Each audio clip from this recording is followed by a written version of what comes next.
Yebo baba. Yebo sawubona ndodakazi. Yebo njani?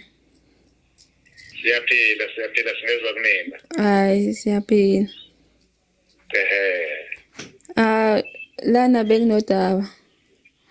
Ngicela futhi.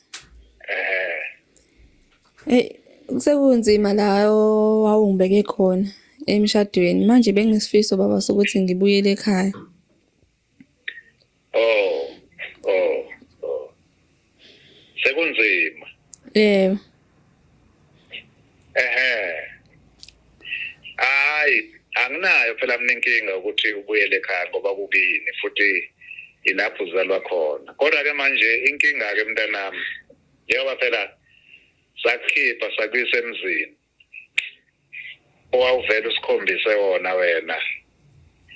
Sakwenza ke konke ke. Manje sizoyithini ke indaba yezikweletu ke labantu ke njengoba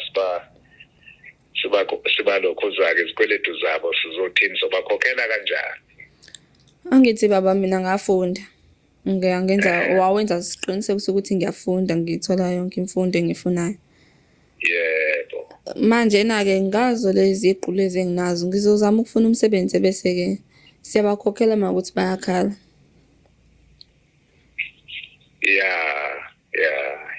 Hayi, ngiyakuzwa ke mntanami kodwa ke anginayo inkinga mina.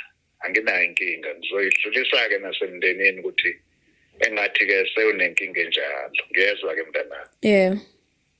Nami phela ngifuna ukubona ukhathazekile ngangikubisela ngangakulahli njengoba ngikubisa lapho kodwa ngangifuna ukubona ujabule. Manje makukuthi awujabuli nakumina ke futhi kubhlungu. Yebo. Ekhaya anginayo inkinga ke mawubuyele ekhaya mntanami. Yebo baba ngiyabonga. Yes, hayi. Ngibonga nami wamukelekile. Yebo, hayi. Ngiyazwakala. Nisale kahle.